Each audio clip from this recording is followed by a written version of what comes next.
बदलने वाली है देश की राजनीति। यूपी में होने वाला है सबका सफाया। बहुजन के दो बड़े नेता आने वाले हैं साथ। चंद्रशेखर आजाद ने मिलाया बहन जी का फोन, मांगा मिलने का वक्त। मैं चंद्रशेखर आजाद बोल रहा हूं, लोकसभा सांसद। तो मिला ऐसा जवाब कि हिल गया पूरा हिंदुस्तान। जो अब तक नहीं हुआ वह अब होगा। अखिलेश यादव से लेकर राहुल गांधी तक की हवा टाइट हो गई है। योगी ने बुलाई बैठक। हिंदुस्तान की राजनीति में आजादी के बाद आज तक इतना बड़ा घटनाक्रम नहीं हुआ है जितना बड़ा ऐतिहासिक काम अब होने जा रहा है। जिस दिन यह होगा वो दिन इतिहास के पन्नों में सुनहरे अक्षरों में लिखा जाएगा और उस दिन पूरे देश में केवल एक ही चर्चा होगी, एक ही नाम गूंजेगा चारों तरफ, वो और साथ ही नीला झंडा भी दिखाई देगा। मेरी राजनीति नहीं, सपना क्या है? मैं बहुजन समाज को रिप्रेजेंट करती हूँ।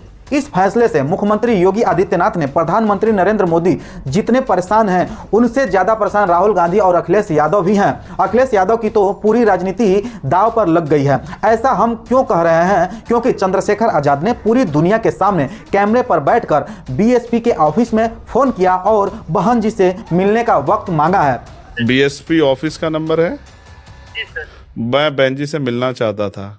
उनकी मुलाकात कब होने वाली है यह देखने की बात होगी, लेकिन एक मुद्दे ने तीनों को एक ही कतार में लाकर खड़ा कर दिया। ईवीएम पर उठते सवाल, वोट चोरी चिंता और बैलेट पेपर की मांग ने अब सिर्फ चुनाव सुधार का विषय नहीं रह गया, बल्कि 2027 के यूपी चुनाव की सबसे बड़ी राजनीतिक भूचाल का संकेत बन गया है। चंद्रशेखर आजाद का संसद परिसर में बाहर सीधा हमला। सरकार को चैलेंज किया है कि अगर 72 घंटे में उन पर अपराधियों पर कार्रवाई नहीं हुई। अखिलेश यादव का सदन में बैलेट पेपर की जोरदार मांग और मायावती का सोशल मीडिया पर ईवीएम के खिलाफ खुलकर लिखना तीनों संकेत दे रहे हैं कि अब यूपी का विपक्ष अपने अपने रास्ते पर चलने वाला नहीं है। पक्ष को विपक्ष को सबको सुना। बैलेट पेपर से चुनाव कराने में क्या आपत्ति है? उन्होंने कहा कि समय कम लगता है ईवीएम के जरिए, तो जब आप 7 फेज में चुनाव कराते हैं, जो फर्स्ट फेज है, जो वोट करता है उसको 2 महीने इलेक्शन के रिजल्ट के लिए इंतजार करना पड़ता है, तो फिर क्या दिक्कत है? वो 1 दिन और इंतजार कर लेगा, लेकिन लोगों के मन में कोई सवाल शंका नहीं रहेगा। हम दूसरे मत पे नहीं लगाएंगे, बल्कि इन स्थलों के रखरखाव पर लगाएंगे। करीबी सूत्रों और राजनीतिक गलियारों में चर्चा यह तेज है कि यह साझा आवाज सिर्फ एक मुद्दे पर एकजुट नहीं है, बल्कि 2027 के चुनाव से पहले एक नया महागठबंधन की नींव हो सकती है। और यही आवाज है कि बीजेपी और खास तौर पर मुख्यमंत्री योगी आदित्यनाथ की यह सबसे बड़ा अलार्म बन गया है, क्योंकि जिन नेताओं के बीच सियासी दुश्मनी कभी दीवार की तरह खड़ी थी वह आज एक मुद्दे पर ही नहीं बल्कि एक ही दिशा में खड़े हुए दिखाई दे रहे हैं। सबसे पहले कांग्रेस पार्टी के नेता मनीष तिवारी जी, जिन्होंने बहुत विस्तार से ये बात रखी।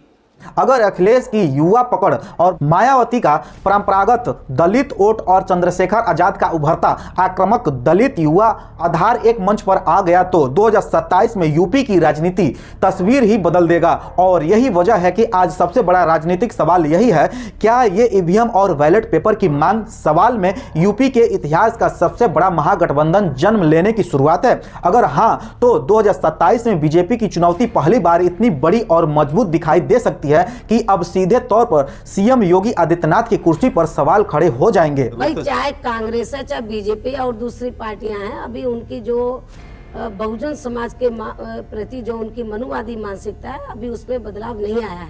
चंद्रशेखर आजाद ने मायावती के दौर को दलित राजनीति का सबसे मजबूत समय बताया है। उनका कहना है कि दलित समाज में आत्मविश्वास आया, लोगों को नौकरियां और राजनीति में प्रतिनिधित्व मिला और समाज को नई पहचान मिली। कांसीराम और मायावती की राजनीति ने समाज को नई ताकत दी, लेकिन समय के साथ हालात बदले और चंद्रशेखर आजाद ने माना है कि 2012 के बाद मायावती की पकड़ कमजोर हो गई। 2014 और 2019 के चुनाव में अच्छे नतीजे नहीं मिले, इससे समाज में निराशा का माहौल बन गया।